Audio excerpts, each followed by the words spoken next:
የብርሃን ሞባይል ባንኪንግ እንዴት ተሻሽሏል ይበልጥ ዘመኗል።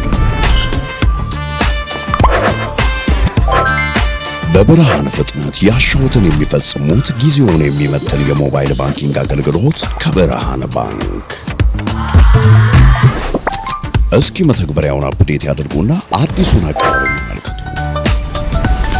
የሚፈልጉትን በሙሉ በፍጥነት በቀላሉ ወዲያውኑ ገንዘብ ወደ አካውንት እንዲሁም ወደ ዋሌት መላክ፣ ክፍያዎችን መፈጸም፣ የአየር ሰዓት መሙላት፣ ስቴትመንት ማውጣት፣ ቀሪ ሂሳብ መጠየቅና ሌላም ሁሉንም በቀላሉ። አዲሱ የብርሃን ባንክ የሞባይል ባንኪንግ መተግበሪያ አሁኑኑ አፕዴት ያድርጉ። ብርሃን ባንክ እንደ ስማችን ብርሃን ነው ስራችን። ጤና ይስጥልኝ፣ እንደምን አደራችሁ አድማጮቻችን። የፉትቦል ካፌ የእግር ኳስ ዝግጅታችን አሁን ጀምሯል። እስከ 4:30 አብረናችሁ እንቆያለን። እንደገና ሱፐርስታሮች አስደናቂ የነበሩበት ምሽትና ሌሊት ነበር።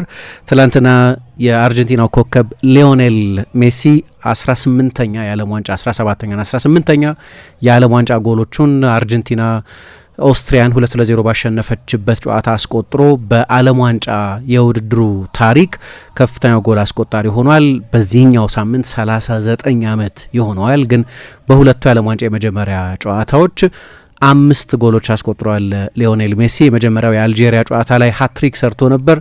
ትላንትናም ሃትሪክ ሊሰራ የሚችልበት እድሎች ነበሩት የፍጹም ቅጣት ምቱን ጨምሮ። ነገር ግን 2 ጎሎች አስቆጥሯል። ስለዚህ ሌላ ታሪካዊ ምሽት ነበር ማለት ነው ለሊዮኔል ሜሲ። ሊዮኔል ሜሲን እንዴት በዚህ እድሜው ይሄንን እያደረገ ቀጠለ የሚለውን በተመለከተ እናነሳለን። ከዚህ ባሻገር ረጅም ሰዓት የፈጀ ጨዋታ ነበር በዓለም ዋንጫ ታሪክ ረጅም ሰዓት እና የረፍቱ ጊዜ ብቻውን ወደ 2 ሰዓት የተለጠጠበት ፈረንሳይ ከኢራቅ ያደረጉት ጨዋታ በኪሊያን ምባፔ 2 ጎሎችና በባሎንዶር አሸናፊው ኦስማን ዴምቤሌ በታሪኩ የመጀመሪያ የዓለም ዋንጫ ጎሉ በመታገዝ የፈረንሳይ ብሔራዊ ቡድን 3-1 አሸንፏል። እንደ ባለፈው እንደ ሴኔጋል ብሔራዊ ቡድን ጨዋታ ማለት ነው። 100ኛ ጨዋታውን ነበር ምባፔ ያደረገው። 60ኛ ጎሉ ለሌብለ ማስቆጠር ችሏል ማለት ነው። ምባፔና የዓለም ዋንጫንም እናነሳለን። ይሄ 3ኛ የዓለም ዋንጫው ነው እና በ2 የዓለም ዋንጫ ጨዋታዎች አሁን እንግዲህ በመጀመሪያዎቹ 2 ጨዋታዎች 2 ጎሎች በማስቆጠሩ ምክንያት 4 ጎሎች አሉት። በውድድሩ ታሪክ በጠቅላላው 16 ጎሎች ላይ ደርሷል ማለት ነው። የዓለም ዋንጫ አሸናፊ ነው። ያለፈው የውድድር ዘመን ያለፈው የዓለም ዋንጫ ላይ የፍጻሜ ተፋላሚና የውድድሩ ከፍተኛ ጎል አስቆጣሪ ነበር። ደግሞ አሁንም ሌላ ታሪክ በመስራት መንገድ ላይ ነው ኪሊያን ምባፔ ያለው። ስለዚህ እሱንም እንዲሁ እንመለከታለን። ከዚህ ባሻገር ዛሬ ፖርቱጋል ከዩዝቤኪስታን ትጫወታለች እና ምንም ጥያቄ የለውም የሮናልዶ ርዕስ ሰሞኑን ብዙ ሲያነጋግር የነበረ ነው። በተለይ ደግሞ ከዛ የዲሞክራቲክ ሪፐብሊክ ኮንጎ ጨዋታ በኋላ የዦአው ኔቬስ አስተያየት ተጣመመበትና ኔቬስ ላይ የደረሰው ውግዘት ሁሉ በጣም አስገራሚ ነበር። ግን ያው ውጥረት አለ የፖርቱጋል ካምፕ ውስጥ ሮናልዶ በተመለከተ በተጫዋቾቹ በኩል ምንም አይነት ችግር የለም የሚል አስተያየት በተደጋጋሚ ይሰጣል። ግን ሶሻል ሚዲያው ላይ ያለው ድራማ በተለይ በጣም አስገራሚ ነው እና የሮናልዶን ሁኔታ እናነሳለን በፖርቱጋል ብሔራዊ ቡድን ውስጥ።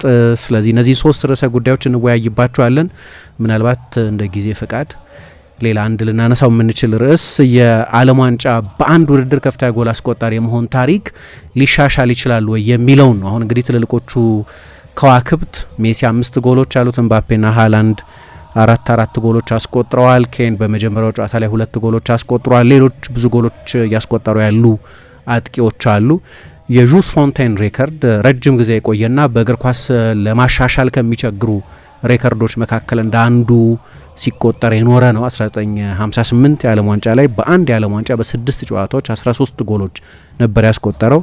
ነገር ግን የዓለም ዋንጫ ፎርማት በመቀየሩ ምክንያትና ምናልባት ለትልልቆቹ ተጫዋቾች ቀለል የሚሉ ባላጋራዎች ስለሚኖሩ በዚህኛው የዓለም ዋንጫ ባይሆንም ግን ሲሰበር እናያለን ነው ይሄንን ሬከርድ የሚለውንም እንደዚሁ እናነሳለን ጊዜ ካለን ዛሬ፣ ካልሆነ በሌላኛው ቀን እንመለከተዋለን ማለት ነው። የምሽቱ ጨዋታዎች ያው በተለያየ መንገድ የተጠናቀቁ ነበሩ። የፈረንሳይን ጨዋታ ለመጨረስ ረጅም ሰዓታት የፈጀ ነበር። ከዛ በፊት ግን በወጣለት መርሃ ግብር መሰረት የተካሄደው የአርጀንቲና ጨዋታ ነበር። ሊዮኔል ሜሲ ባስቆጠራቸው 2 ግቦች አማካኝነት አርጀንቲና ማሸነፍ ችላለች። እስካሁን ድረስ አርጀንቲና ያስቆጠረቻቸውን ሁሉንም ግቦች ያስቆጠረው ሊዮኔል ሜሲ ነው። ሌላ ሪከርድ ሰብሯል። እንግዲህ ሊዮኔል ሜሲ ያው ከዚህ በፊት ሃትሪክ በሰራበት ጨዋታ ሪከርዱን መጋራት ችሎ እንደነበር ስናነሳ ነበረ። ትናንትና ግን የግሉ ማድረግ ችሏል። እንመልከተኝ ጉዳይ ልክ ነው። ለሊዮኔል ሜሲና ለአርጀንቲና ብሔራዊ ቡድን ሌላ ታሪካዊ ምሽት ነበር። ትላንትና ስንጠብቅ የነበረው ሬከርድ ተሻሽሏል። የዓለም ዋንጫ ከመጀመሩ በፊት በዚህኛው የዓለም ዋንጫ በአዲሱ ፎርማትም በሚሳተፉት ቡድኖች ጥራትም በውድድሩ አዲስ ባህሪ ምክንያት የሚሮስላቭ ክሎሰ ሪከርድ ሊሻሻል እንደሚችል ግምት ነበር። ግን አብዛኛው ግምት የነበረው ኪሊያን ምባፔንን ሬከርድ ቀድሞ ያሻሽለዋል የሚል ነው። ምክንያቱም ሊዮኔል ሜሲ 39 ዓመት ሊሆነው ነው ወደ ውድድሩ ሲመጣ በነበረበት ጊዜ። በዚህኛው ሳምንት ነው 39 ዓመት የሚሆነው። እምባፔ በጣም አስደናቂ ዓለም ዋንጫ ተጫዋች ነው። ወደ ውድድሩ ሲመጣ 12 ጎሎች ነበሩት። ሜሲ 13 ጎሎች ነበሩት። ኢንፋክት ግን ብዙ ጎል የማስቆጠር እድል አለው የሚል ግምት የነበረው ኪሊያን እምባፔን በተመለከተ ነው። እምባፔ ኤግዛክትሊ ያንን አድርጓል። ምክንያቱም ከሁለት ጨዋታዎች በኋላ ከድሮ ሬከርድ ጋር ተስተካክሏል፣ ከሚሮስላቭ ክሎሰ ሬከርድ ጋር። እንዲያውም ትላንት ባለቀ ሰዓት ሁለት ተጨማሪ እድሎች ነበሩት፣ ሀትሪክ ሰርቶ መውጣት የሚችልባቸው ተጨማሪ እድሎች ማለት ነው እና ከክሎሰ ሪከርድ በላይ መሆን የሚችልበት እድል ነበር። ስለዚህ መጠበቃችን ትክክል ነበር ማለት ነው። እምባፔ ሚሮስላቭ ክሎሰ ላይ ይደርስበታል፣ ሊያልፈውም ይችላል የሚለው መጠበቅ በጣም ትክክል ነበር ማለት ነው። ነገር ግን ሜሲን በተመለከተ በቀደም እንዳነሳሁት ኬፐብል ተጫዋች ቢሆንም አሁንም በ38 ዓመት በመጨረሻው የ38ኛ ዓመት ሳምንቱም ጭምር ማድረግ እንደሚችል ብናውቅም ነገር ግን እኔ ደግሞ በቀደም እንዳነሳሁት ከአውሮፓ ውጭ የሚጫወቱ ኢንፌሪየር በሆኑ ባነሱ ሊጎች ውስጥ የሚጫወቱ በጣም ትልልቅ ተጫዋቾችን ቢሆኑ በዓለም ዋንጫ አይነት የውድድር መጠን ላይ በምን አይነት ፎርም ላይ ይገኛሉ የሚለውን በተመለከተ ግን ስታያቸው ካልሆነ በስተቀር እርግጠኛ ለመሆን በጣም ያስቸግራል። ስለዚህ መጠበቅ ነበረብን እና በሁለቱም ጨዋታዎች ምናልባት ሜሲን በተመለከተ ከኤክስፔክቴሽን በላይ ነው ለማለት ቢያስቸግርም ባለፉት 20 ምናምን ዓመታት ባስቀመጠው ሌቭል ምክንያት ነገር ግን ይሄኛው የሜሲ ቨርዥን ልክ ውድድሩ ከመድረሱ በፊት የሃምስትሪንግ ጉዳት የገጠመውና ልክ ጉዳቱ እንደገጠመው የታየበት ፍርሃትና ድንጋጤ ነበር። ለዓለም ዋንጫ ላይደርስ ይችላል የሚል ተጨባጭ ፍርሃት ነበር። ራሱም ብዙ ጊዜ ተናግሮታል ይህንን። ግን እዛ ያ ጉዳት የገጠመው የሚልስ ጨዋታም ላይ አመቱ ሙሉ ለዓለም ዋንጫ ታሳቢ ያደረገ ዝግጅት እንዳደረገ የሚያሳዩ ብዙ ሪፖርቶች ብንሰማም ነገር ግን ጉዳቱ የአርጀንቲና ብሔራዊ ቡድን ወደ ዓለም ዋንጫው ከመምጣቱ በፊት 20 ደቂቃ ብቻ ተጫውቶ እንዲመጣ ነበር ያደረገው፣ የመጨረሻው ከአይስላንድ ጋር በነበረው የወዳጅነት ጨዋታ ማለት ነው።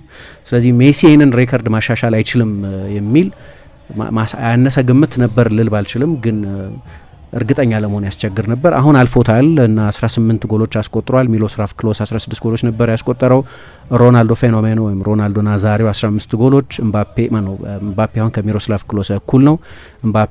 ገርድ ሙለር 14፣ ጁስ ፎንቴን 13። የፎንቴን ለየት የሚለው በአንድ የዓለም ዋንጫ የተደረገ መሆኑ ነው። ከዛ ፔሌ ደግሞ 12 ጎሎች በ3 የዓለም ዋንጫዎች አሉት ማለት ነው። የአራት የዓለም ዋንጫ ነው ፔሌ የተጫወተው እና ሜሲ በዓለም ዋንጫ ታሪክም በመጀመሪያዎቹ ጨዋታዎች ላይ ተከታታይ ጎሎች ደብል መልቲፕል ጎሎች በማስቆጠር በእድሜ መጀመሪያው ተጫዋች ሆኗል ማለት ነው። በእድሜ አንጋፋነቱ በሁለት ጨዋታዎች 5 ጎሎች በማስቆጠር ደግሞ ከኦሌግ ሳሌንኮ በመቀጠል ከፍተኛውን ጎል ያስቆጠረው ተጫዋች ሆኗል። 18 ጎሎች አሉት። የመጀመሪያውን ጎል ያስቆጠረው ከ20 ዓመት በፊት የሰርቢያና ሞንቴኔግሮ ከመነጣጠላቸው በፊት። አሁን ሞንቴኔግሮ ራሷን የቻለች ሀገር ነች፣ ሰርቢያ ራሷን የቻለች ሀገር ነች። ያኔ ግን ሰርቢያና ሞንቴኔግሮ ትባል ነበር እና የመጀመሪያ ጎሉን ያስቆጠረው እድሜው ገና 20 ዓመት ሳይሞላ በአርጀንቲና ብሔራዊ ቡድን ሆሴ ፔከርማን ቀይሮ ካስገቡት በኋላ 14 ደቂቃዎችን ከተጫወተ በኋላ ነው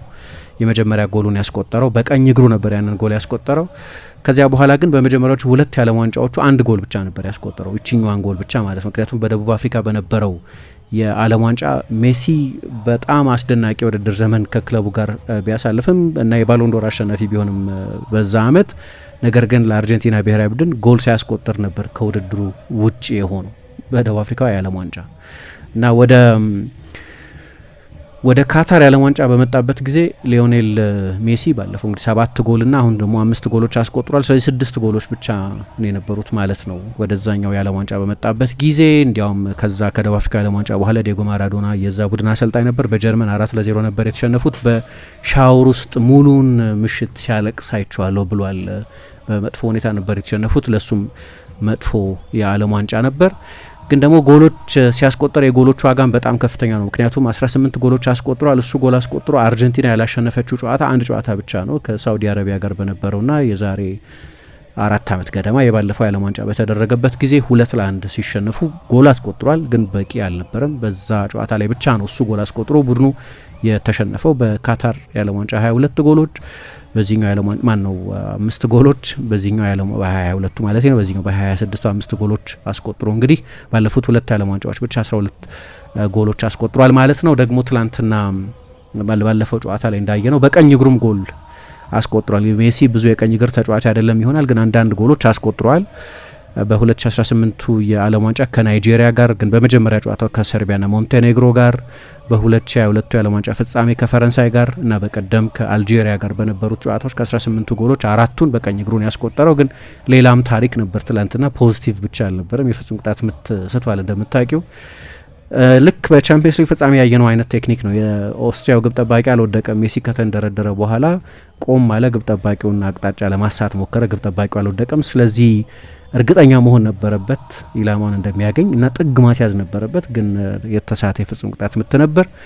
ይሄ የፍጹም ቅጣት ምት ሲሳት በዓለም ዋንጫ ታሪክ ብዙ የፍጹም ቅጣት ምቶችን የሳተ ተጫዋች ሆኗል ማለት ነው። ከዚህ በፊት ከአይስላንድና ከፖላንድ ጋር በተደረጉ 2 የዓለም ዋንጫዎች ላይ የፍጹም ቅጣት ምቶችን ስቶ ነበር። በዓለም ዋንጫ ታሪክ ብዙ የፍጹም ቅጣት ምት የሳተውም ተጫዋች ሆኗል ማለት ነው። ግን በጠቅላላው ግን ለሊዮኔል ሜሲ ሌላ በጣም ትልቅ ታሪክ የተሰራበት ምሽት ነው። የተሳካ የዓለም ዋንጫ ጅማሬ ነው ያደረገው። ስቴዲየም ውስጥ በዳላስ ነበር ጨዋታ የተደረገው። የሜሲ ደጋፊዎች ስሜት በጣም አስደናቂ ነበር። ብዙ የሚያለቅሱ ደጋፊዎች ነበሩ ተብሏል። ስቴዲየም ውስጥ አንድ በቴሌቪዥን ስክሪን ያየነው የአንዲት የ100 ዓመት የእድሜ ባለጠጋ ደጋፊ የ100 ዓመት የሜሲ ደጋፊ የሚል ጽሁፍ ይዘው ታይቷል ስቴዲየም። ስለዚህ ከህፃናት እስከ 100 ዓመት የእድሜ አረጋውያን ድረስ ብዙ አድናቂዎች፣ ብዙ ደጋፊዎች እንዳሉት ግልጽ ነው። እንደተለመደ ሁሉ የአርጀንቲና ማጥቃት በሙሉ በሜሲ ስር ነው ሲያልፍ የነበረው። ትላንትናም ኢንፍሉዌንሱ በጣም ከፍተኛ ነበር። ምንም የሚያጠያይቅ አይደለም። ለነገሩ ምሳ ካየሽ ከሱ ኋላ የሚጫወቱት የአርጀንቲና ብሔራዊ ቡድን አማካዮች ጠንካራ ሰራተኞች ናቸው ሁሉም። ነገር ግን ክሬቲቭ አይደሉም ማለት የላቀ የክሬቲቪቲ ችሎታ ያላቸው አይደሉም። የበለጠ በግሪት በጠንካራ ሰራተኝነት የምናደንቃቸው ናቸው እንጂ አሌክሲስ መካሊስተር አይነቶቹ ተጫዋቾች። ኤንዞ ደህና ነው፣ ነገር ግን የቡድኑን ማጥቃት በሙሉ እሱ ላይ የምትገነቢበት አይነት ተጫዋች አይደለም። ያ ግሪት ያለ ያ ተፋላሚነት አለ። እንደ ልብ የማጥቃት አስተዋጽኦ ያላቸው ፉልባኮች የሉትም። ይሄ አርጀንቲና ብሔራዊ ቡድን በአንዳንድ ቡድኖች ላይ የምናያቸው አይነት የማጥቃት ፉልባኮች ያሉት ቡድን አይደለም። ስለዚህ ሜሲ ዙሪያ ነው ዳል የአርጀንቲና ማጥቃት ኮንስትራክት የሚደረገው እና የባለፈው ጨዋታ ላይ ስናነሳ ነበር የአርጀንቲና ብሔራዊ ቡድን ካደረጋቸው 6 ኢላማቸውን ያገኙ ሙከራዎች 4ቱን የሞከራቸው እሱ ነው ስንል ነበር። ትላንትና ደግሞ የአርጀንቲና ብሔራዊ ቡድን ካደረጋቸው 5 ኢላማቸውን የጠበቁ ሙከራዎች 4ቱን ያደረገው ሊዮኔል ሜሲ ነው እና በጨዋታው ላይ የአርጀንቲና ብሔራዊ ቡድን 11 ሙከራዎች ነው ያደረገው። ከ11 ሙከራዎች መካከል 9ኙን ወይ የሞከረው ወይ ለሞከረው ተጫዋች የሰጠው እሱ ከ11 ሙከራዎቻቸው መካከል። ስለዚህ በጣም ከፍተኛ ኮንትሪቢዩሽን በማጥቃቱ በኩል እንደነበረ የአርጀንቲና ማጥቃት አሁንም ሜሲን የሚደገፍ መሆኑን ማየት ይቻላል። 7ቱን ሙከራዎች የሞከረው እሱ ነው። ለተቀሩት 2 ሙከራዎች ደግሞ ከ11 ሙከራዎች መካከል የሰጠው ነው። ስለዚህ 9 ሙከራዎች ላይ በቀጥታ ተሳትፏል ማለት ነው። ግን ማርቲን ታይለር የጨዋታው ኮሜንታተር እንደተናገረው ደግሞ ሰው ነው የፍጹም ቅጣት ምቱን ስቷል እና የፍጹም ቅጣት ምት ሪከርዱ ትንሽ ኪዩሪየስ ነው። እንደም ቅጣት ምት ላይ የበለጠ አደገኛ ይመስለኛል ሊዮኔል ሜሲ 116 የፍጹም ቅጣት ምቶች መጥቷል እስካሁን ድረስ 33 ስቷል ማለት ኮንቨርዥን ሬቱ 77.85% ማለት ነው። ይሄ ማለት ስታንዳርድ ነው። አሁን ኤክስጂ ቢሰራ የፍጹም ቅጣት ምት ኤክስጂ 0.8 አካባቢ እና ስታቲስቲካሊ እንደዚህ ነው የፍጹም ቅጣት ምት የመቆጠር ፐርሰንቴጅ 78 79 80 የተለያዩ ሪሰርቾች የተለያዩ ቁጥሮች ያሳያሉ። ግን ከዚህኛው ከ78 እስከ 80% ባለው ፊገር ውስጥ ነው። አንዳንዶች ወደ 75% የሚያመጡት አሉ። ከ4 ፍጹም ቅጣት ምት 3ቱ ይቆጠራል በሚል። ስለዚህ የሜሲን የፍጹም ቅጣት ምት ሬከርድ ካይሽ አቬሬጅ ነው። ትናንትና በድጋሚ ፍጹም ቅጣት ምት ስቷል። ግን ከዛ በኋላ የመጀመሪያውን ጎል ሲያስቆጥር ሬከርድ የሰበረበት ጎል የመጀመሪያው ጎል ነው እና ሌሎች እድሎች አግኝቶ ነበር በመጀመሪያ አጋማሽ ከፍጹም ቅጣት ምቱ ባሻገር የበለጠ ብዙ የኦስትሪያ ተጫዋቾችን አልፎ ጎል ለማስቆጠር ነበር የሞከረው። መጨረሻ ላይ ኢንተርሴፕት ተደርጎ የባከን አጋጣሚ ነበር። ሌሎችም ሞመንቶች ነበሩት ጎሎች ማስቆጠር የሚችልባቸው ማለት ነው። ነገር ግን ጎሎች አላስቆጠርም። ስለዚህ የዛ እልህ ያለበት አይነት የደስታ አገላለጽ ነበር። የበለጠ የተጋጋለ ስሜት ያለው የደስታ አገላለጽ ያየ ነው ሁለተኛውን ጎል ባስቆጠረበት ጊዜ ነው እና ሁለተኛውን ጎል ያስቆጠረበት ሁኔታ ደግሞ ማጥቃቱ መነሻ ጀምሮ ገና የራሱ የሜዳ አጋማሽ ውስጥ ከነበረበት ጊዜ ጀምሮ ኳሱን የተቀበለው። ከዚያ በኋላ በጣም ፈጣን የመልሶ ማጥቃት ነበር። ለሁሊያን አልቫሬዝ ነበር ያንን ግሩም ኳስ የሰጠው፣ ግን አልቫሬዝ ጎሉን ማስቆጠር አልቻለም፣ ተመለሰ። ከዛ በኋላ ነው ሊዮኔል ሜሲ ከፓሬዴስ ነበር ኳሱ የመጣው እና መጨረሻ ላይ ወደ ጎል መታው፣ ግን እንደገና ብሎክ ተደረገ። ብዙ ኦስትሪያ ተጫዋቾች እዛው ችምችም ብለው ስለነበር ሌላ አጋጣሚ ያገኝና የአርጀንቲና ብሔራዊ ቡድንም የራሱንም ሁለተኛ ጎል አስቆጠረ። ይሄኛው የበለጠ ሴሌብሬት የተደረገው እና ከአንድ ካሜራማንም ጋር ደስታውን ሲገልጽ ያየነበት ስፔሻል ሞመንት። በኦስትሪያ ብሔራዊ ቡድን በኩል እንግዲህ አሰልጣኝ ራልፍ ራኒክ ምንድን ነው ሃፍዌይ ቱ ፕሬግነንሲ የሚባል ነገር የለም ማለት በግማሽ ነፍሰ ጡር መሆን የሚባል ነገር የለም። በቃ አንዲት ሴት ወይ ነፍሰ ጡር ትሆናለች ወይ አትሆን እና የኔም ቡድን ሲጫወት በከፊል ፕሬስ እንዲያደርግ አልፈልግም፣ በከፊል ፕሬስ ማድረግ የሚባል ነገር አላውቅም እኔ የሚል አስተሳሰብ ያላቸው ናቸው። ይህን በተደጋጋሚ ተናግረውት ነበር እና እንግዲህ ምናልባት የአየሩ ንብረት በእንደዛ አይነት ኃይለኛ የፕሬሲንግ ኢንቴንሲቲ ለመጫወት የማያስችል በመሆኑ ምክንያት ይሁን ወይ ደግሞ የዛሬ 3 ዓመትም የዛሬ 2 ዓመትም በአውሮፓ ዋንጫ ላይ ያየነው ቡድን እሳቸው ኃላፊነት ከተረከቡ በኋላ የሰሩትን እና በአብዛኛው በክለብ እግር ኳስም እሳቸው ይመሩት በነበረው የላይፕዚግ ኔትወርክ ውስጥ የሬድቡል ኔትወርክ ውስጥ የተጫወቱ ተጫዋቾች ምናልባት ስላሏቸውም በዛ መንገድ ሲጫወቱ ነበር እንዳሉት ከሞላ ጎደል። ነገር ግን ምናልባት የአሜሪካ ሙቀትና አሁን ያለው የአየር ንብረት እንደዛ ለመጫወት የማያስችል ይሆናል ወይ እነዚሁ ተጫዋቾች አንዳንዶቹ በእድሜ እየገፉ በመሆናቸው ምክንያት ተመሳሳይ የፕሬሲንግ አጫወትን መተግበር ከባድ ሊሆን ይችላል። ምክንያቱም እግሮች ይፈልጋል፣ ኤነርጂ ይፈልጋል፣ ትኩስነት፣ አፍላነት ይፈልጋል። ለዛ እንደሆነ አላውቅም። ምክንያቱም የኦስትሪያ ብሔራዊ ቡድን ትላንትና ሲጀምሩ ደህና ነበሩ። በተለይ ሚካኤል ግሬጎሪች የሚባሉ አጥቂያቸው ለአርጀንቲና የመሀል ተከላካዮች ሞቢሊቲው በጣም አስቸጋሪ ነበር። ማርሴል ሳቢትዘር ከሱ ጀርባ ይጫወት የነበረው አሁን በቦሩሲያ ዶርትሙንድ እየተጫወተ ያለው ተጫዋች ወደ አደገኛ ስፔሶች ይመጣ ነበር። ግን ከዛ ከመጀመሪያዎቹ 10 ደቂቃዎች ውጪ ተስፋ ያለው ማጥቃት በኦስትሪያ ብሔራዊ ቡድን በኩል አላየንም። በጣም ሊሚትድ ሆኖ ነው ያየሁት። ከየትኛውም ትልቅ ቡድን ጋር ደፋር በሆነ የፕሬሲንግ አጫወት በተለይ ይጫወት የነበረ ነው እና ያንን አይነት ፐርፎርማንስ አላየሁም። ለአርጀንቲና ከባድ ጨዋታ ሊሆን ይችላል የሚል ግምት ነበረኝ ትላንትናው ጨዋታ ላይ። በቅርብ ዓመታት በነበሩ ቶርናመንቶችም ላይ ወደ ትልልቆቹ ውድድሮች ለመምጣት በሚደረጉ የማጣሪያ ጨዋታዎችም ላይ ሲሪየስሊ በጣም ጥሩ ቡድን ገንብተው ስለነበር አሰልጣኝ ራልፍ ራኒክ የኔ ኤክስፔክቴሽን ይሆናል ምናልባት እንደጠበቅኩት ጥሩ የተጫወተ አልመሰለኝ። ምክንያቱም የአርጀንቲና ብሔራዊ ቡድን በቀደም ስናነሳ እንደነበረው ከዓለም ዋንጫው ከፈረንሳይ ጋር ከተጫወቱ በኋላ የተጫወቱት አውሮፓዊ ሀገር ከአይስላንድ ጋር የተደረገ ጨዋታ ነው። አይስላንድ የዓለም ዋንጫው ላይ የለም እና የሆነ ጊዜ በተደጋጋሚ የዓለም ዋንጫና የአውሮፓ ዋንጫዎች ላይ ድንጋጤ ፈጥሮ የነበረውም የአይስላንድ ትውልድ አይደለም ይሄኛው እና ብዙ ጊዜ ትልቁ ችግር ለላቲን ሀገራት ይልቁን በተለይ ለብራዚል ግን ለሌሎቹም ይሰራል። ከዓለም ዋንጫ ጉዟቸው በሚደናቀፍበት ጊዜ በአውሮፓ ቡድኖች ነው ጉዟቸው የሚገታው እና የቅርብ ዓመታት የዓለም ዋንጫ የበላይ የሆኑትም የአውሮፓ ብሔራዊ ቡድኖች ናቸው። አርጀንቲና ደግሞ ምናልባት በአውሮፓ ሻምፒዮን ከሆነው ቡድን ጋር በካታር ጨዋታ ያደርጋሉ ተብሎ ይጠበቅ ነበር። የመካከለኛው ምስራቅ የአሜሪካ እስራኤልና የኢራን ነውጥ ከመነሳት በፊት የፊናሊዝማ የሚሉት በቅርብ ጊዜ በዩኤፋና በኮንሜቦል መካከል በተደረገ መስማማት የኮፓ አሜሪካ ወይ የላቲን አሜሪካ ሻምፒዮን ከዩሮ አሸናፊ ከአውሮፓ ዋንጫ አሸናፊ ጋር የሚደረግ ጨዋታ ነበር።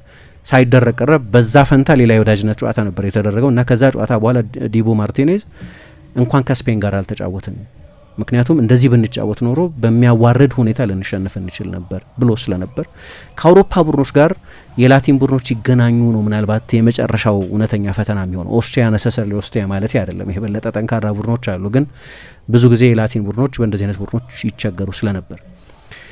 ለማንኛውም በጣም የተዋጣለት ምሽት ነበር ለሊዮኔል ሜሲ። መጨረሻውን 18ኛውን ጎል በማስቆጠር ሪካርድ ይዟል። ብዙ ጊዜ ተናግሯል እንደዚህ አይነት የግል ሪካርዶች ብዙ ቀልቡን እንደማይስቡት ወይ ለነዚህ ሪካርዶች እንደማይጫወት። ነገሩ ሜሲም ሲጫወት ኢንዲቪጁዋሊስት አይደለም ኮሌክቲቪስት ነው እና ብዙ እንደማያስደንቀው ይገባኛል ከሚናገራቸው ንግግሮች በመነሳት ብቻ ሳይሆን ሲጫወት በምናይበት መንፈስ ማለት ነው።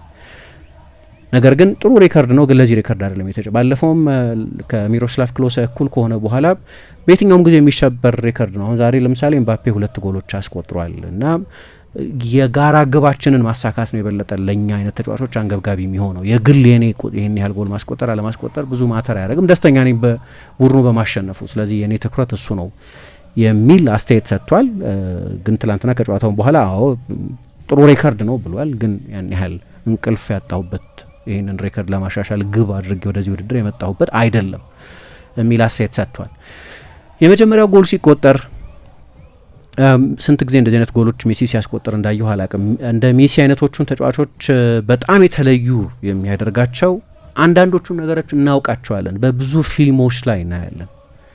ለ20 ምናምን ዓመት የተጫወተ ተጫዋች ነው። ስለዚህ ጎሎች ሲያስቆጥር የምናያቸው ፓተርኖች አሉ። 900 ምናምን ጎሎች አስቆጥሮ የለ። ስለዚህ ለሪፈረንስማ በጣም ብዙ ሪፈረንስ አለን እና በተለያየ እድሜ መክፈል እንችላለን። መጀመሪያ አካባቢ ያስቆጠራቸው የነበሩ ጎሎችን፣ በኋላ ያስቆጠራቸው የነበሩ ጎሎችን፣ ከ30 ዓመቱ በኋላ ከ35 ዓመቱ በኋላ በቅርብ ጊዜ ያሉ ፓተርኖችን ማጥናት እንችላለን። ሜሲን እነዛ አይነት ዞኖች ላይ እንዳይገኝ ለመከልከል ማለት ነው። ለምሳሌ ይሄ ዞን 14 የሚሉት አለ እነሱ፣ ወይም ዘ ሆል የሚሉት አንዳንድ ሰዎች በእንግሊዝኛ ኖማንስ ላንድ የሚሉት የማንም ያልሆነ የሜዳ ስፍራ የሚሉት ቦታ አለ እና ለምሳሌ ሜዳውን በ6 በ3 ግሪድ ብንከፍለው 18 የተለያዩ ዞኖች ይሆናል እና ያ ዞን 14 ተብሎ የሚጠቀሰው ቦታ ልክ ከጎሉ ፊት ለፊት የጎሉን አራቱንም ፍሬም ፕሮፖርሽኔት በሆነ ሁኔታ ማየት የምትችይበት ቦታ ማለት ነው። ከሞላ ጎደል ባለፈው አርጀንቲና ላይ አንደኛውን ጎል ሲያስቆጠር፣ ትላንትና የመጀመሪያውን ጎል ሲያስቆጠር ጎል ያስቆጠረበት ዞን ማለት ነው እና በጣም በርካታ ጎሎችን ከእንደዛ አይነት የሜዳው ቀጠናዎች ላይ ሲያስቆጠር ለረጅም ጊዜ አይተነዋል። በተለይ በባርሰሎና ከዮርዲ አልባ ወደ ባርሰሎና ተመልሶ ከመጣ በኋላ እንዲህ አይነት በጣም ብዙ ዲያጎናሎች፣ እንዲህ አይነት ክሮሶች፣ የከትባክ ክሮሶች ይሰጠዋል። ሜሲ ዘግይቶ ወደ ፍጹም ቅጣት ምት ሳጥን ይመጣል። እንግዲህ በዓለም ላይ የተጋጣሚ ቡድን አሰልጣኞች ጠቅላላ የጨዋታ እቅዳቸውን የሚቀይሩበት ተጫዋች ነው። በጣም ትልቅ ዲፈረንሻል ተጫዋች ነው እና እንደሱ ስካውት የሚደረግ ተጫዋች ላይኖር ይችላል፣ ምናልባት በሂስትሪ ላይኖር ይችላል። አሁን ደግሞ ብዙ ቪዲዮ አለ አይደለም፣ ብዙ አናሊሲስ ይሰራል። ፎረንሲክ ነው፣ ዝርዝር ነው ጥናቱ፣ ዝግጅቱ። የጆዜ ሞሪኞን ከ2010 የቻምፒየንስ ሊግ የግማሽ ፍጻሜ ጨዋታ በፊት ሜሲን በተመለከተ ያደረጉትን አናሊሲስ በተመለከተ ራሳቸው በቪዲዮ አለ፣ ዩቲዩብ ላይ ሰው ገብቶ ሊያገኙ ይችላል፣ ምን አይነት ዝግጅት እንዳደረገው ሞሪኞ ሜሲን ለማቆም። ግን በሚያስገርም ሁኔታ እዛ ቦታ ላይ በተደጋጋሚ እናገኘዋለን ነጻ ሆኖ። የመጨረሻው ነጻ ሊሆን የማይገባው ተጫዋች እዛ ቦታ ላይ እንዴት ራሱን ነጻ ማድረግ እንደሚችል በጣም አስደናቂ ነው። እና ይሄ አሁን ዞን 14 የሚባለው ዞን ሜሲ መባል ሳይኖርበት አይቀርም። ምክንያቱም ቅድም እንዳነሳሁት በዚህ አይነት የአናሊሲስ ዘመን እዛ ቦታ ላይ በተደጋጋሚ ጎል ማስቆጠር መቻሉ አስደናቂ ነው። ያውቁታል ያንን እንደሚያደርግ የተጋጣሚ ቡድኖች፣ ምክንያቱም ብዙ ፊልም አላቸው፣ ብዙ ፉቴጅ፣ ብዙ ቪዲዮ ያጠናል፣ ብዙ መልማዮች አሏቸው። ራልፍ ራኒክ እና ሌሎች በርካታ አሰልጣኞች ሜሲ እንዲህ አይነት ጎሎች እንደሚያስቆጠር ያውቃሉ፣ እዛ ቦታ ላይ እንደሚገኝ ያውቃሉ። ግን ልትቆጣጠረው አትችይም። አንዳንዶቹን ተጫዋቾች የተለዩ የሚያደርጋቸው የምታውቂያቸው እየመሰለሽ ልትቆጣጠራቸው አለመቻለሽ። የምታውቂያቸው ይመስልሻል፣ ምክንያቱም ተደጋጋሚ ኦኬ እንደዚህ አይነት ጎል ነው የሚያስቆጥረው፣ ስለዚህ ለእንደዚህ አይነቱ የተጫዋቹ የጎል ማስቆጠር ዝንባሌ መፍትሄ ይኖረኛል አውቀዋለሁና። ግን እሱ ነው ኢሉዥኑ፣ የምታውቂው መምሰሉ ነው ችግሩ። አታውቂው፣ ምክንያቱም ብዙ ጊዜ ሜሲ እንደዚህ አይነት ጎሎች ያስቆጥራል። ወይ ታውቂዋለሽ ግን ምንም ልታደርጊ አትችይም። እኔ ይሄ ቀጥታ ከአናሊሲሱ ጋር የተገናኘ ነው። ሜዳ ውስጥ ሜሲ እኔ ሁልጊዜም ኢንስቲንክቲቭ ተጫዋች ነው። ገና የ7 ዓመት የ8 ዓመት የ9 ዓመት ፉቴጆቹን በሙሉ ስታይ ይሄ የተቀባ ምናምን በሚለው ለማመን አንዳንዴ ይዳዳኛል። በቃ ይሆን የተሰጠው የሚመስል በዛች የእድሜ ወሰን ውስጥ እስከ 6 ዓመቱ ባለው ጊዜ ያንን ነገር ማስተር እንዲያደርግ እድሜው የሚፈቅድለት አይመስልም። በቃ የሆነ በተፈጥሮ እንደ ስጦታ የተሰጠው ካልሆነ በስተቀር እስከ 6 ዓመቱ ባለው ጊዜ አሁን ሮሳሪዮ ሴንትራል ማነው ኑዌልስ ኦልድ ቦይስ የተጫወተበት የልጅነት ክለቡ የድሮዎቹን ፉቴጆች ብታይ 90ዎቹ ላይ ገና ኳስ መጫወት በጀመረ 87 የተወለደ ልጅ ነው። ስለዚህ 92 93 አካባቢ ወደ ክለቡ አካዳሚ መጥቷል ማለት ነው። 92 93 አካባቢ 94 በእነሱ 95 እንደዚህ በዛ ጊዜ ውስጥ የነበሩትን ቪዲዮዎች ስታይ ሜሲ በ28 ዓመቱ ይጫወት እንደነበረው ነው በ8 ዓመቱ ይጫወት የነበረው። እስከ 8 ዓመቱ ድረስ ያንን ስኪል ተምሮት ነው ከሆነም እኮ በቃ በጣም ምጡቅ አእምሮ ነው ያለው ማለት ነው። የሚያደርገው ነገር ኖርማል አይደለም። ኖርማል መሰለ 20 ዓመት አየነውና አንድ ነገር ሲደጋገም የሆነ ተአምር የሚያደርገው ስፖራዲክ መሆኑ ነው ይባላል። አልፎ አልፎ በስንት ጊዜ አንድ የሚከሰት መሆኑ ነው ሚራክለስ የሚያደርገው። ካልሆነ ኖርማል ነው የሚሆነው። ሲደጋገም ያ ትሪክ አያስደንቅሽም። ለምሳሌ አንድ የማጂክ ውድድር የሚያሳይ የምትሃታዊ ውድድር የሚያሳዩ ተወዳዳሪዎች አሉ አይደለም፣ በትልልቅ የተሰጦ ማሳያ ውድድሮች ላይ ከዛ ያንን ምትሃት አሳየ፣ የሚቀጥለው ጊዜ ላይ ነው ምትሃት ካሳየ ምትሃትነቱ ይጠፋል። ምትሃቱ ኤኒግማው የማይተነበይ መሆኑን ዋው የሚያስብል መሆኑን እና ያንን አንድ ተጫዋች 20 ዓመት ካደረገው ኦኬ ኖርማል እንደሆነ አድርገን ነው። ኢትስ ናት ኖርማል። ሜሲን አይቼ ብዙ ተጫዋች አይተናል። እኔ ትልቅ የዚነዲን ዚዳን የፈረንሳይ ብሔራዊ ቡድን ተጫዋች ስለነበር የዚነዲን ዚዳን የሮናልዲኞ አይነት በጣም የተለየ ስፔሻል ቴክኒካል ጂኒየስ ያላቸው ተጫዋቾች አይተን አድገናል። የኳስ ማየት የጀመርኩበት ጊዜ ጨርሶ አላለቀም። የ10 ቁጥሮች ዘመን የሚባለው በእያንዳንዱ ክለብ ውስጥ አንድ አስደናቂ 10 ቁጥር ታያለች በትልልቆቹ ክለቦች ውስጥ። ስለዚህ ምታተኛ ተጫዋቾች ለማየት እድል ነበር። የመጀመሪያ አካባቢ የሆነ ጊዜ ለፓብሎ አይማር አሁን የአርጀንቲና ብሔራዊ ቡድን ምክትል አሰልጣኝ ሆኖ የሚሰራው ቫሌንሲያ ውስጥ በነበረበት ጊዜ ልክ እንደዛ አይነት ተጫዋች ነበር። ጃልሚና ነበር የሆነ ጊዜ ራዮ ቫየካን ውስጥ ብዙ ትሪኮች አሉት ተጫዋች ነው። የተለዩ አይነት ተጫዋቾች በተለያዩ ጊዜያት አይተናል። ከዛም የገዘፉ ብዙ ትልልቅ ተጫዋቾች ኦፍ ኮርስ። ግን 20 ዓመት ሲደጋገም ያ ነገር እና 20 ዓመት በጣም ረጅም ጊዜ ነው። እኔ ለመጀመሪያ ጊዜ ሊዮኔል ሜሲን በሙሉ ያየሁት በቀደም እንዳነሳሁት የ2005ቱ በሆላንድ የተደረገው የዓለም ከ20 ዓመት በታች ውድድር ላይ ነው። ከዛው በፊት የፖርቶን ጨዋታ የአያክስን ጨዋታ ጠቅሻለሁ፣ ግን እነሱ ብልጭታዎች ናቸው ሃይላይቶች ናቸው እንጂ በሙሉ ጨዋታ ያየሁት 2005 ላይ ነው ከ21 ዓመት በፊት ማለት ነው። እና ያንን ውድድር ፍጹም በሚያስገርም ሁኔታ ነበር የተቆጣጠረው። ከዛ የምናውቀው ታሪክ ነው። ታሪኩን መተረክ ሁሉ አይጠበቅብኝም። አይ ቲንክ ሲደጋገም እንደዛ ነው የሚሆን እና ከዛ ያ ማጂክ ያሳየን ሰው የሚቀጥለው ውድድር ላይ ሲመጣ ሌላ ማጂክ መፍጠር አለበት እንዲያስደንቀን። ካልሆነ ያንኑ መታት የሆነ የካርታ መታትና ቢደግም የካርታ እንትን ቢለውጥብሽ የሆነ ወይ የሆነ ትሪክ ቢሰራ ኖርማል ነው ማለት ነው። እና ወደዛ ኖርማሊቲ ሄድን መሰለኝ እንጂ ኖርማል አይደለም።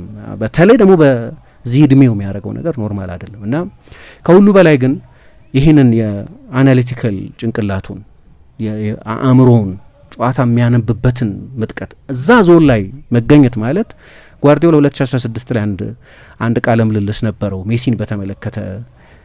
አንዳንድ ጊዜ ኢንተርቪን አያደርግም በጨዋታ ውስጥ ጣልቃ ሲገባ አታየውም። ወክ ሲያደርግ ወይ የሶምሶማ ነገር ሲያደርግ ታየዋለሽ። ነገር ግን በአእምሮ ውስጥ እያንዳንዷን ስፔስ ማፕ ያደርጋል ይላል ጓርዲዮላ። እና በነዛ ጊዜያት ውስጥ ለዛ ነው በቀደም ዝም ብሎ የእግር እርምጃ አይደለም ሜዳ ውስጥ የሚያደርገው፣ ማሰብ፣ ጨዋታውን አናላይዝ ማድረግ ውስጥ ነው ያለው። ለእኔ በተለይ ስፔሲፊክሊ እንዲህ አይነት ትላንትና ያስቆጠረውን ጎል ሳይ ብዙ ጊዜ ስላየሁት ማለት ነው። ያንን ጎል ብዙ ጊዜ አይቼዋለሁ። ያንን ጎል ዮርዲ አልባ ብዙ ጊዜ ሲሰጠው አይቻለሁ። ትላንትና አይ ቲንክ ቺያጎ አልማዳ መሰለኝ ኳሱን ወይም ኤንዞ ፈርናንዴዝ እርግጠኛ አይደለሁም፣ ከሁለቱ አንዱ ትተውለታል። ለእኔ አሲስት ነው እሱ፣ ምክንያቱም የበለጠ ጎል የማስቆጠር ፖዚሽን ላይ ያለው እሱ በመሆኑ ምክንያት። አንዳንድ ጊዜ አሲስት የሚያሳስትሽ ለዚህ ነው የበለጠ ኢምፓክትፉል የሆነው። ከክሮሱ በጣም ጥሩ ክሮስ ቢሆንም ግን ያንን ኳስ የተወው ተጫዋች ጮኋል ሜሲ አይ ቲንክ ተወው ብሎ፣ ግን ያ የተጫዋቹም ኢንፍሉዌንስ አስገራሚ ነበር። ግን እንዴት ነው ትራክ ማያደርጉት አሰልጣኞች እዛ ቦታ ላይ? ከአእምሮ ጋር መገናኘት አለበት። ምን ይላል ጓርዲዮላ? በጨዋታ ውስጥ የሆኑ ደቂቃዎችን ሜዳውን ሜንታሊ ማፕ ለማድረግ በአእምሮ ስፔሱ የቱ ጋር እንደሆነ ያለው የተጋጣሚ ቡድን ተጫዋቾች የመከላከል አዝማሚያቸው እንዴት እንደሆነ የራሱ ቡድን ተጫዋቾች የቱ ጋር እንዳሉ ማፕ ሲያደርግ ነው የሚቆየው። ኤቭሪ ሞመንት እንደዛ ያደርጋል ይላል። በእያንዳንዱ ሞመንት እንደዛ ያደርጋል እና ስለ ክፍት ቦታና ስለ ጊዜ ያለው ግንዛቤ በጣም አስደናቂ የሆነው ያ ሜንታል ማፕ ስላለው ነው ይላል። አሁን ይሄ ለዛ ነው የሆነ ሰው ሞዛርት ማለት እኮ ነው። ይሄ እኮ በቃ ረቂቅ እኮ ነገር ነው። ዝም ብሎ ፉትቦል ብቻ አይደለም፣ ትልቅ አናሊሲስ ነው ሜዳ ውስጥ የሚሰራው ማለት ነው። ልክ ለነገሩ ታያዋለሽ እየተራመደ ቶሎ ቶሎ ወደ ቀኝ ወደ ግራ፣ አንዳንድ የሚያሳስተው ለዚህ ነው ዲስኢንትረስትድ ይመስላል። ከዛ በኋላ ግን ሙሉ ምስል ጭንቅላት ውስጥ ስላለ ቅድም እንዳልኩት ክፍት ቦታን በተመለከተ ስፔስን በተመለከተ የተጫዋቾች ፖዚሽኒንግን በተመለከተ የራሱንም የባላጋራ ቡድንንም በተመለከተ ያለማቋረጥ አናላይዝ ሲያደርግ ስለሚቆይ ልክ ኳሱ እሱ ጋር በሚመጣበት ጊዜ አክሽኑ ቀላል ይመስላል፣ ግን ሰርቶት በአእምሮ ስሎት ስለሚጨርሰው ነው እንደዛ የሚሆነው። እና እሱ ደግሞ የተለየ ሴሬብራል ኳሊቲ የተለየ የአእምሮ ችሎታ ያለው ይመስለኛል። ለዚህ ነው በቀደም ከአልጄሪያ ብሔራዊ ቡድን ጋር ጨዋታው ከተደረገ በኋላ አርሰን ቬንገር ያዋቀሩት የፊፋ ትሬኒንግ ሴንተር አናሊሲስ ቲም የሚባል አለ። ልክ ትልልቅ የፊፋ ውድድሮች በመጡ ቁጥር ድሮ የምናውቃቸው ትልልቅ ተጫዋቾች ፖድካስት አለው ፊፋ ከጨዋታዎች በኋላ እና አርቲክሎችም ይጽፋል። እዛ ላይ አንድ አናሊሲስ ተሰርቶ ነበር ያንን ጎል ያስቆጠረበትን ዞን በተመለከተ ማለት ነው።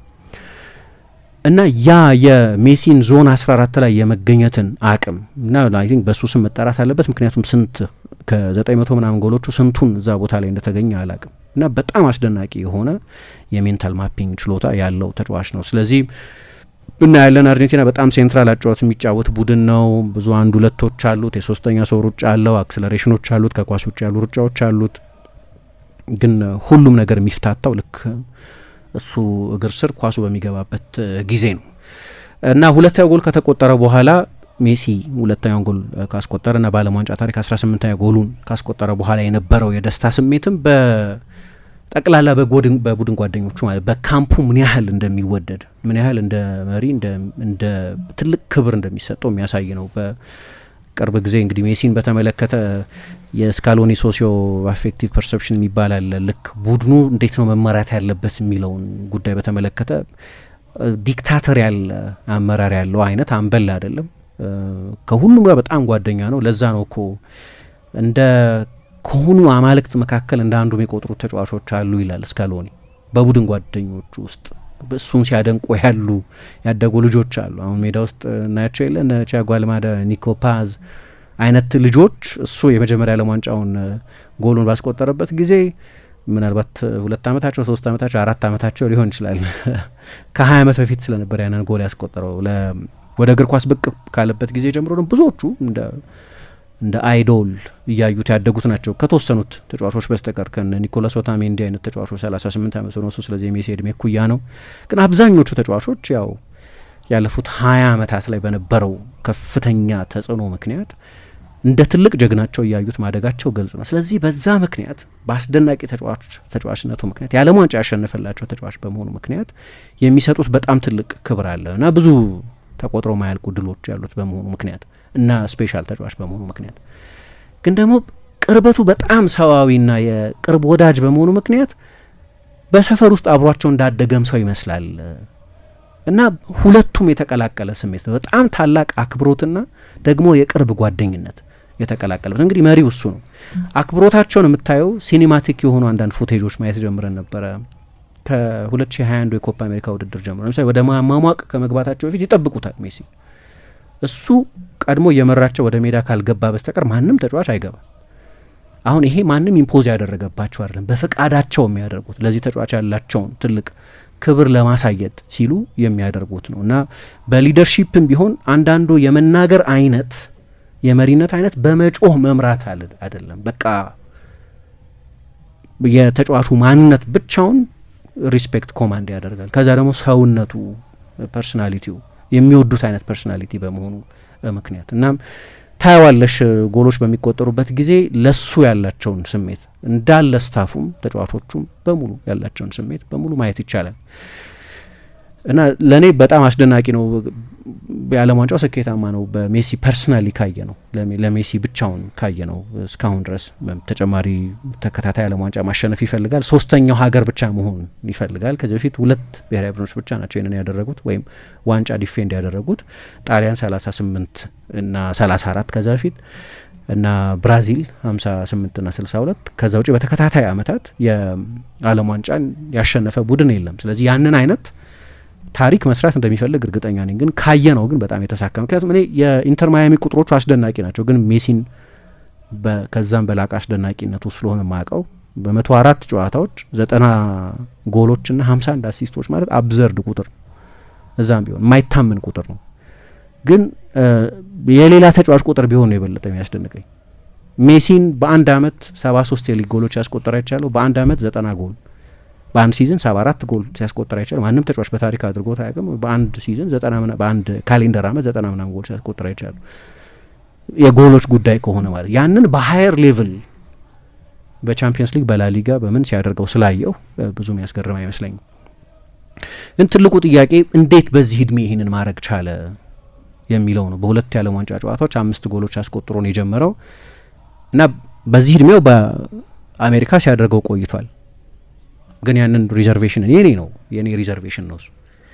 በአሜሪካ ሊግ ውስጥ የሚደረግን የሜሲን አስደናቂ ስታት ኦኬ ጥሩ ቁጥር ግን ሜሲ ነው። ስለዚህ ሜሲን በኤምኤልኤስ በሚያደርገው ነገር አልበይ ነው እና ግን ለምሳሌ ምን ይላል ጄምስ ሆርንካስተር የሚባል የዚ አትሌቲክ ጸሐፊ፣ በአብዛኛው በሴሪያ ዘገባዎቹ የምናውቀው እንግሊዛዊ ጸሐፊ ነው እና እንዴት እንደዚህ ሊያደርገው ቻለ የሚለውን በተመለከተ ግን አንድ አርቲክል ጽፎ እያየሁ ነበር።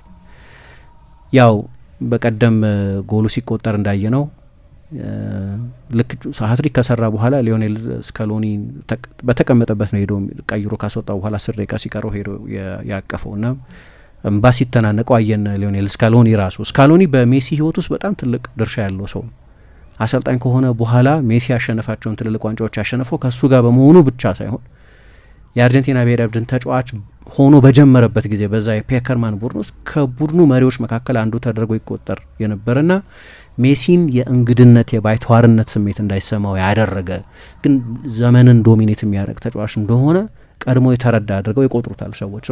ግንኙነታቸው ረጅም ጊዜ የሚቆይ ነው እና ብዙ አድናቆት ይሰጥ እናያለን። ባለፈው ለምሳሌ ሃትሪክ ከሰራ በኋላ ራሱ 2 ጎሎች ኢራቅ ላይ ያስቆጥሮ የነበረው ኤርሊንግ ሃላንድ ወደ ትሬኒንግ ካምፓቸው ግሪንስቦሮ ወደ ሰሜን ካሮላይና ሲጓዙ ሜሲ ዘማድመን ብሎ ኢንስታግራም ላይ ፖስት አድርጎ አየን። ሰሞኑ ደግሞ ቻቪ የእግር ኳሱ ማይክል ጆርዳን ነው ብሏል እና ስታዩት አልተለወጠም፣ በአካልም ተመሳሳይ ነው፣ ፊት ነው እና እንዴት ይህንን ሊያደርገው እንደቻለ አላውቅም ብሏል። ያው ባለፈው እንዳነሳ ነው የዓለም ዋንጫው ከመጀመሩ በፊት እንግዲህ እውነቱን አይደለም ካላልን በስተቀር ሊዮኔል ስካሎኒ አላውቅም ነበር ብሏል። ወደ ዓለም ዋንጫው ሊመጣ እንደሆነ እርግጠኛ መሆን አልቻልኩም፣ ምክንያቱም እርግጠኛ የሆነ ማስተማመኛ አልሰጠኝም፣ የመጨረሻ ጥሬን ከማድረሴ በፊት ነው፣ ምንም አይነት አናውንስመንት የለኝም ሲል ማለት ነው። አናውንስመንት ማለት ዓለም ዋንጫ ላይ አልጫወትም ብሎ ወይም ከብሔራዊ ቡድን ራሴን አግልያለሁ ብሎ መወሰን ማለት ነው። ስለዚህ እንደሚጫወት እርግጠኛ የሆንኩት የመጨረሻው ሊስት ይፋ ሲያደርግ ነው። ግን በሜሲነቱ ምክንያት አልነበረም ወደ ዓለም ዋንጫ መሄድ የፈለገው፣ በሜሪት ነበር። ባሳለፈው የክለብ እግር ኳስ ውስጥ ለአርጀንቲና ብሔራዊ ቡድን ለመጫወት ተገቢ ከሆነ ብቻ በሜሪቶክራሲ እንዲጠራ ይፈልግ ነበር እና ያንን አይነት ፐርፎርማንስ ግን አሳይቷል በዚህ ውድድር ዘመን ይላል። ለማንኛውም የ2002 የዓለም ዋንጫ ፍጻሜ ከተከናወነ በኋላ ለጋዜጠኞች አንድ ነገር ተናግሮ ነበር። የዓለም ዋንጫ ጉዞዬን በአሸናፊነት በማጠናቀቄ በጣም ኩራት ይሰማኛል። አሁን እያሳለፍኩት ያለሁት ጊዜ ደስ የሚያሰኝ ነው። ከጨዋታው በፊት ከፈረንሳይ ጨዋታ በፊት በፍጻሜ መቋጨቴ ደስ የሚያሰኘኝ ነገር ነው እና እሁድ ለእኔ የዓለም ዋንጫ የመጨረሻ ጨዋታዬ ነው ብሎ ተናግሮ ነበር። 2022 በካታር የዓለም ዋንጫ የፍጻሜ ጨዋታ ከመደረጉ በፊት ከዛ የዓለም ዋንጫውን አሸነፈ እና ሃፒ ኢንዲንግ ነው በቃ። ከዛ የተሻለ መቋጫ ለሱ ሊኖር አይችልም እና የዓለም ዋንጫ ቀጥሎ ሲመጣ ሜሲ ውድድሩ እየተደረገ 39 ዓመት ስለሚሆነው እና ወደ ደግሞ አሜሪካ ሲሄድ በእርግጥ ወደ ሳውዲ መሄድ ይችል ነበር፣ ወደ ባርሴሎና ሊመለስ የሚችልበት እድል ነበረው እንደዚህ። ግን ወደ ሳውዲ ሄደ፣ ወደ አሜሪካ ይሄ ጎልደን ሴሚ ሪታይርመንት የሚሉት በጣም ያማረ ብዙ ገንዘብ የሚያገኙበት ምናልባት በእግር ኳስ ተጫዋችነታቸው ዘመን በሙሉ የሰሩትን ገንዘብ በ2 ዓመት ወይ በ1 ዓመት ምናምን ብቻ የሚሰሩበት ነው። የ3 ዓመት ኮንትራት 1 ቢሊዮን ዩሮ የሚያስገኝ ኮንትራት ነበር ያቀረቡለት። በአመት 300 ሚሊዮን ዩሮ የሚያስገኝለት የኮንትራት ፕሮፖዛል ነው የነበረው። የአሜሪካውን በጣም ከፍተኛ ነው። ኦፍ ኮርስ ከዚህ ጋር አይወዳደርም ይሆናል እንጂ በጣም ከፍተኛ ነው። አይ ቲንክ ከሞላ ጎደል የላይፍ ስታይል ምርጫ ነው ያደረገው። ሁለቱም ግን ከዋናው የስፖርት የፉክክር መድረክ የሚያስወጣ ነው። ከአውሮፓ ከቻምፒየንስ ሊግ ከላሊጋ ከፕሪሚየር ሊግ ከትልቆቹ አውሮፓ ሊጎች ውጭ የሚያደርግ ነው እና ወደዛ ከሄደ በኋላ ሰዎች የነበራቸው ጥርጣሬ ነበር። ለዓለም ዋንጫ በሚመጣበት ጊዜ ዝቅ ባለ ሊግ እየተጫወተ ስለሆነ የሚቆየው እንደ ዓለም ዋንጫ ባለው ውድድር ላይ በተሟላ የአካል ዝግጅት ላይ ላይገኝ ይችላል። ኢንፌሪየር በሆነ ውድድር ባነሰ ሊግ ውስጥ ስለሆነ እየተጫወተ የሚቆየው የሚል ፍርሃት ነበር። አንዳንድ ሰዎች የሚያቀርቡት ክርክር እንዲያውም አሜሪካ በጣም አድካሚ ነው አንዳንድ ጊዜ፣ ምክንያቱም የጥራቱ የእግር ኳስ የጥራቱ ደረጃ ከፍተኛ ባይሆንም ግን ለምሳሌ አሜሪካ በጣም ሰፊ ነው። በአንዳንድ ትንንሽ ሀገራት የሊግ ጨዋታ በምታደርጊበት ጊዜ ለምሳሌ የለንደን ክለብ ካለ ብዙ ደርቢዎች መኖራቸው ዲስአድቫንቴጅ የመሆኑን ያህል በዛው መጠን ግን የጉዞ መጠን ትንሽ ነው። ተመሳሳይ ክላይሜት ውስጥ ብዙ ጨዋታ ታደርጊያለሽ ማለት ነው። አሜሪካ ግን ሰፊ ነው፣ ኮንቲኔንት ነው። ልክ በቻይና ያጋጠማቸው አይነት ችግር ማለት ነው። ራፋኤል ቤኒቴዝ ቻይና ውስጥ አሰልጥነዋል እና እንግዲህ በእንግሊዝ ሰርተዋል፣ በስፔን ሰርተዋል፣ በጣሊያን ሰርተዋል፣ በትልልቆቹ ሊጎች ያሰለጠኑ አሰልጣኝ ናቸው። ቻይና ግን በተለይ ሎጂስቲካሊ በጣም አስቸጋሪ ነው ይላሉ። አንደኛው የአየር ጠባይ ከሌላኛው አካባቢ የአየር ጠባይ ጋር በጣም የተለያየ ነው። ጉዞ በጣም ረጅም ነው። ስለዚህ ኃይለኛ ጄት ላግ አለ። ብዙ ሜዳ አይመችም። ብዙ ሴንቴቲክ ተርፍ አለበት። በተለያየ አልቲቲዩድ መጫወት አለ እና እሱ በጣም አስቸጋሪ ያደርገዋል ይላሉ። እና ዚ አትሌቲክ የጠቀሰው ስቲቨን ጄራርድ ነው። ስቲቨን ጄራርድ ወደ 2000 ከሊቨርፑል ከወጣ በኋላ ወደ ሎስ አንጀለስ ጋላክሲ ሄዶ ተጫውቷል ለተወሰነ ጊዜ እና የእግር ኳስ ህይወቴ እንዲቋጭ ያደረገው አሜሪካ ነው ይላል። ቶሎ እንዲያልቅ ያደረገው እሱ ነው። ምክንያቱም ኮንዲሽኑ ረጅም ጊዜ ለመጫወት የሚሆን አይደለም የሚል ፍርሃት ስለነበር እና አንዳንዶች ይህንን አይተው የሊጉ ደረጃ ከዓለም ትልልቅ ሊጎች መካከል እንዳንዱ የሚጠቀስ ባይሆንም ግን የራሱ ዩኒክ ኮንዲሽኖች አሉ ወደ ውድድር ለመምጣት ኦፕቲማል በሆነ ሁኔታ ላይ ለመዘጋጀት የማያስችል እና እንዲህ አይነት ጥርጣሬ ነበር ወደዚህኛው ሊግ በመጣበት ጊዜ። ግን ምንድን ነው ሲጠቀስ ያየሁት እንግዲህ አሁን አንዳንዱ የሆኑ ስቴሪዮታይፖች አሉ ሜሲን በተመለከተ ለምሳሌ በቃ እኔም ምናልባት የዛ ጥፋተኛ ልሆን ይችላል፣ ሰርቶ ያመጣው አይደለም ልል አልችልም፣ ግን በጣም እንደው ለእግር ኳስ የተሰጠ አርቲስት የሚመስሉ ነገሮች ግን አሉት። ብዙ እንደዛ አይነት ነገሮች አሉት። አሁን ይሄኛው ዘገባ ግን የመስራትንም ጥንካሬ የሚያሳይ ነው። ወደ ዚህኛው ሲዝን ሲመጡ ለዓለም ዋንጫው ኦፕቲማል በሆነ ኮንዲሽን ላይ ለመዘጋጀት የሚያስችል የሲዝን ዝግጅት ሲያደርግ ነው የቆየው ሊዮኔል ሜሲ። ልክ እንደመጣ በመጀመሪያዎቹ ጨዋታዎች እንዲህ አይነት ተጽዕኖ የፈጠረው ለዛ ነው። በመጀመሪያዎቹ 2 ጨዋታዎች 5 ጎል አስቆጥሯል። ከዛም በላይ ሊሆን ይችል ነበር፣ ግን ይታያል በቃ ዝቅ ባለ ሊጉ ሲጫወት የቆየ ተጫዋች አይመስልም። እና አንደኛው የሚባለው ነገር ራሱ ሮድሪጎ ደ ፖል አንድ ሎ ዴል ፖሎ ከሚባል ሰው ጋር ያደረገው ቃለ ምልልስ ላይ ሲናገር ከሜሲ ጋር ለ2 እና ለ3 ወራት ላለፉት 2 እና 3 ወራት ወደ ዓለም ዋንጫው ከመምጣታችን በፊት አብሮት ሮድሪጎ ደ ፖል በኢንተር ማያሚ የሚጫወት ነው። እሱም በጣም በአስደናቂ የፊትነስ ደረጃ ላይ ያለ ነው። በሁለቱም ጨዋታዎች ያንን ማየት ይቻል ነበር። በዛው በአትሌቲኮ ማድሪድ ይጫወት በነበረበት ጊዜ ያለውን ኤነርጂ ነው የምታየው። ግን እሱ ምን ይላል? ለ3 ወር ያለማቋረጥ በቀን ለ2 ጊዜ ነው ልምምድ ስንሰራ የቆየ ነው። ደብል ሴሽን ከራሳችን የግል አሰልጣኝ ጋር ስንሰራ ቆይተናል። ወደ ሊሚት ወደ ወሰናችን በአካል ወደ ወሰናችን ወደ ጣሪያችን የሚያደርስ ልምምድ ነው ስንሰራ የቆየ ነው። እንዲያውም ዶክሜንተሪ መስራት ፈልጎ ነበር አሉ የሮድሪጎ ደ ፖልና የሊዮኔል ሜሲን የዓለም ዋንጫ ዝግጅት። ሁለቱም በአንድ ክለብ ውስጥ የሚጫወቱ የቅርብ ጓደኞች በመሆናቸው የሚታወቁ ናቸው። እና ሜሲ አልፈልግም ይሄንን እንዲያውም ለሆም ቪዲዮ ለራስህ ካልሆነ በስተቀር ዶክሜንተሪም ከሰራ እኔን እየቆረጥ ካውጣኝ ከቲታውት ይለው ነበር። አልፈልግም ይለው ነበር። እና የተወሰነ ገንዘብ እኮ እናገኝበታለን ዶክሜንተሪውን ዶክሜንት አድርገ ነው የሜሲን እና የሮድሪጎ ደ ፖል ለዓለም ዋንጫ የሚደረግ ዝግጅት ዶክሜንተሪ ለመስራት ማለት ነው። እና ብዙ ጊዜ ሜሲን በተመለከተ የማይነገሩ ነገሮች አሉ። የጠንካራ ሰራተኝነትን በተመለከተ አንዳንድ አብረውት የተጫወቱትም ተጫዋቾች ጭምር እንደዛ ሲሉ እንሰማለን። ግን እዚህኛው ላይ ማየት ይቻላል። ለምሳሌ የኒውትሪሽን ጉዳይ፣ ለምግብ የሚደረግ ጥንቃቄን በተመለከተ አሁን ሌሎች አትሌቶችን በተመለከተ ብዙ እንሰማለን። ክርስቲያኖ ሮናልዶን በተመለከተ እንሰማለን፣ ሃላንድን በተመለከተ እንሰማለን፣ ሌቫንዶቭስኪን በተመለከተ እንሰማለን።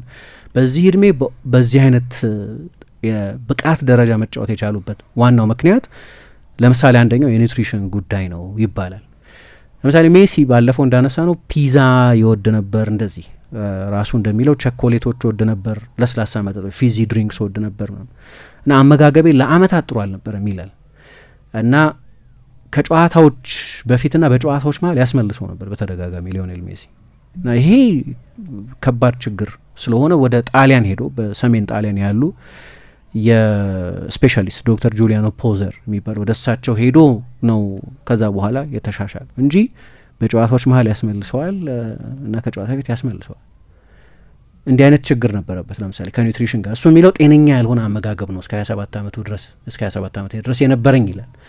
አሁን ብዙ አሳ ይበላል፣ ብዙ ሳላድ ይበላል፣ ቀይ ስጋ በላለሁ ይላል እና የበለጠ ለስፖርተኛ የሚሆን አመጋገብ አለ። አሁን የበለጠ ራሴን ጠብቃለሁ ይላል። በፊት ግን በቃ ያገኘው ነገር የሚመገብ እንደ ልቡ የሚኖር አይነት እኔ ነበረው ቢያንስ አመጋገብን በተመለከተ ኒውትሪሽን ላይ ጥንቃቄ ያደርጋል። ሁለተኛ ይሄ የዓለም ዋንጫ ከመድረሱ በፊት አንድ አርጀንቲናዊ ፊዚዮ አሉ ቫልተር ኢንሱርላንድ የሚባሉ ከእሱ ጋር በኢንተር ማያሚ አብረው የሚሰሩ ናቸው እና እሳቸው ብዙ የአካል ኮንዲሽኒንግ የጥንካሬ የስፕሪንት ድሪሎች ሜሲን ያሰሩታል እና አንድ ኮታየው ያለፈው ግንቦት ላይ ከአንድ ወር ከምናምን በፊት አንድ ጨዋታ ነበረው ሊዮኔል ሜሲ የኢንተር ማያሚ ተጫዋች ነው ከፊላዴልፊያ ዩኒየን ከሚባል ቡድን ጋር ጨዋታ ሲደረግ አንደኛ ኮሜንታተር አይታችሁ እንደሆነ አላውቅም ግን ባለፈው ወር there is a change of pace ሜሲን በተመለከተ ፍጥነቱ ተለውጧል፣ ፍጥነቱ ተሻሽሏል የሚል ኮሜንትሪ ነበር እና ቪዚብል ነበር፣ መታየት ጀምሮ ነበር። የዓለም ዋንጫው ከመጀመሩ በፊት በመጨረሻዎቹ የሜጀር ሊግ ሶከር ጨዋታዎች ላይ ይታይ ነበር። ኖርማል አይደለም ለ39 ዓመት ተጫዋች በተለይ በዓለም ዋንጫ አይነት ውድድር ላይ እያሳየ ያለው ብቃት ማለት ነው እና ሌላ ያየሁትና በጣም ኢንትረስት ያደረገኝ የሜጀር ሊግ የኢንተር ማያሚ ስኳድ ራሱ ተከፋፍሎ ማለት ነው በትንንሽ ሜዳ እያንዳንዱ ቡድን የራሱን ቡድን ያዋቅራል። 20 ምናምን ተጫዋቾች አሉ። ስለዚህ ስሞል ሳይድድ ጌምስ የሚባሉት ማለት እነሱም ብዙ ያደርጋል። ድሮ ባይነር ጌምስ ይባሉ የነበሩት ልክ እንደዛ አይነት ጌሞች ያደርግና በነዛ ጨዋታዎች ላይ ብቻ ስታቱ ይመዘገብ ነበር እና የሱ ቡድን ውስጥ ጓደኞቹ ምናምን አልነበረም ያካተተው። በቃ የተወሰኑ የኢንተር ማያሚ ተጫዋቾችን ነበር ያካተተው እና በእነዚህ ጨዋታዎች 80 ጎሎች ነበር ያስቆጠሩ እና በአጠቃላይ እንደ ውድድር ነበር የተደረገው ሚኒ ቶርናመንት ነገር። የተቀሩ ተጫዋቾች 30 ጎል ብቻ ነበር ያስቆጠሩት። ማለት አንድ ከፍተኛ ጎል ያስቆጠረው ተጫዋች 30 ጎል ነበር ያስቆጠሩ። ወደ ዓለም ዋንጫ ከመምጣቱ በፊት በነበሩትም የመጨረሻዎቹ 5 ጨዋታዎች 12 የጎል አስተዋጽኦዎች ነበሩት። 5 ጎሎች አስቆጥሯል በ5 ጨዋታ፣ ግን ደግሞ 7 አሲስቶች ጨምሮበት ነበር። ስለዚህ ኦፕቲማል በሆነ ሁኔታ ላይ ሆኖ ነው ወደ ውድድሩ የመጣው። ግን አመቱን ሙሉ እንግዲህ ቢናገርም በውስጡ ያውቀው ነበር ለዓለም ዋንጫ ነው የሚሳተፍ። እሱን የሚመስል ነገር ነው የምንሰማው። የባለፈው የማርች ኢንተርናሽናል ብሬክም ጊዜ ቢሆን አላውቅም ቢልም በቀደም እንዳነሳሁት ከአንድ አመት ጀምሮ የዓለም ዋንጫን መሰረት ያደረጉ የማስታወቂያ ሾቶች፣ ፊልሞች ይቀረጹ ነበር፣ ፎቶግራፎች ይነሳ ነበር። ውድድሩ ላይ እንደሚሳተፍ ከሞላ ጎደል ያውቅ ነበር። ነገር ግን እስከ መጨረሻው አቆይቶታል ውድድሩ ላይ መሳተፉን በተመለከተ እና መጨረሻ ላይ ወደ ውድድሩ መጣ እና ቢያንስ አጀማመሩ በሁለቱ ጨዋታዎች ኖርማል ያልሆነ ነው። ስለዚህ ሁለቱንም ነገር አየን ማለት ነው። በአእምሮ ያለውን ጨዋታ አናላይዝ የማድረግ ችሎታ፣ የስፔስን የታይምን እዛ ዞን ላይ ማርክ ሳይደረግ የመድረስን እዛ ቦታ ላይ ከደረሰ በኋላ የመጨረስን ችሎታዎቹን አየን። ሜዳ ውስጥ ያለውን አናሊቲካል ችሎታ የሚያሳይ ነው። እንዴት በዲቴይል ጨዋታ ውስጥ ኮንሱምድ የሚሆን ሳይመስል ነው። አንዳንድ ጊዜ ዝም ብሎ ጎስትሊ ፕሬዘንስ የሚሉት ነገር አለ፣ ታየዋለሽ፣ ግን ደግሞ ኢንአክቲቭ ነው። ብዙ አክቲቭ አይደለም፣ ብዙ ንቁ አይመስልም እና እሱ ደግሞ ያዘናጋሻል። በቃ አንዳንድ ተጫዋቾች እንደዛ ናቸው። ለምሳሌ የሆነን ተጫዋች እኔ ትልቅ ተጫዋች ፋውል እንዲሰራ እንዲናደድ ነው እፈልጋለሁ። አንዳንድ ጊዜ እንዲተነኮስ እፈልጋለሁ። ምክንያቱም ከተቆጣ አትቆጣጠሪው። ግን አንዳንዴ ደግሞ ኢንትረስት ያጣ የሚመስልበት ጊዜ አለ። በተንኮስ አለበት የሆነ ሰው ቢያናድደው ምናምን ያለ ያኔ ሪያክት ያደርጋል እና ከዛ በጨዋታ ውስጥ ሌላ ጨዋታን ማየት እንጀምራለን። ከዛ ሰው ጋር እልህ መጋባት ይጀምራል። ስለዚህ አንዳንዴ ልክ እንደዛ እና ሜሲ ግን ዲስኢንትረስትድ ይመስላል። ከዛ ግን ድንገት በቃ ልክ አድብቶ እንደሚመጣ ሻርክ ነገር ይሆናል። በሁለቱ ጨዋታዎች እንዲህ አይነት በጣም ለማመን የሚቸግር አጀማመር ነው ያደረገው። እንግዲህ አርጀንቲና ብሔራዊ ቡድን አልፏል ወደ ሁለተኛው ዙር። የሚቀጥለው ጨዋታ ላይ ያሰልፉታል ወይ ነው አሁን ጥያቄው። ምክንያቱም ከጆርዳን ጋር ነው የሚጫወቱት እና ይሄ ዓለም ዋንጫ ዝም ብሎ የሆነን ቡድን ሚኖ ነው በቃ ምንም አያመጣም ምናምን ብለን ማሳነስ እንደሌለብን ቢያሳይም ግን የጎል ቁጥሮቹን ከዚህም በላይ ከፍ ማድረግ የሚችልበት እድል አለው። ለሜሲ ኦብጀክቲቭ አይመስለኝም ብዙ ጎሎች ማስቆጠር ለ20 ዓመት ከምናውቀው ሰብዕናው በመነሳት ግን ከታሪክ አንጻር ምናምን ግን ተጨማሪ ጎሎች ማስቆጠር የሚችልበት የመጀመሪያው 20 ጎል ያለ ዋንጫ ተጫዋች ያስቆጠረ ያለ ዋንጫ ተጫዋች መሆን የሚችልበት እድል አለ። ግን ደግሞ አይ ቲንክ ከሜሲ የግል ክብሮች በላይ አርጀንቲና ዋንጫውን ማሸነፍ ትፈልጋለች እና ለዛ ሲባል የሚቆጠብ ይመስለኛል። ግን የሆነ ያህል የጨዋታ ደቂቃ ሊያገኝ ይችላል። ስለዚህ ሌላ ታሪክ የሰራበት ነው። ግን ከእንደዚህ አይነት አስደናቂ ክህሎት ጀርባ ያለውንም አናሊሲስ ማየት የሚያስፈልግ ይመስለኛል። ትልቅ ብሬን ትልቅ አእምሮ ማየት የሚያስፈልግ ይመስለኛል ሲጫወት። ለዛ ነው እኔ ያንን ጎል እንዲህ ስንቴን ያየሁት። ይህን ጎል ብዙ ጊዜ አይቼዋለሁ እኮ እንዴት ነው መቆጣጠር ማይቻል? ዞን 14 ላይ ሁሌ እንዴት ነው ሊገኝ የቻለው? ዲው አካባቢ ምናምን ብዙ ጊዜ ግማሽ ጨረቃው የምትባል እዛ ጋር እንዴት ነው ብዙ ጊዜ ሊገኝ የቻለው? በጣም አስደናቂ ነገር ነው እና አስደናቂ እንዳይመስል አድርጎታል በድግግሞሹ ምክንያት። ግን አስደናቂ መሆኑ የሚያበቃ አይመስለኝም።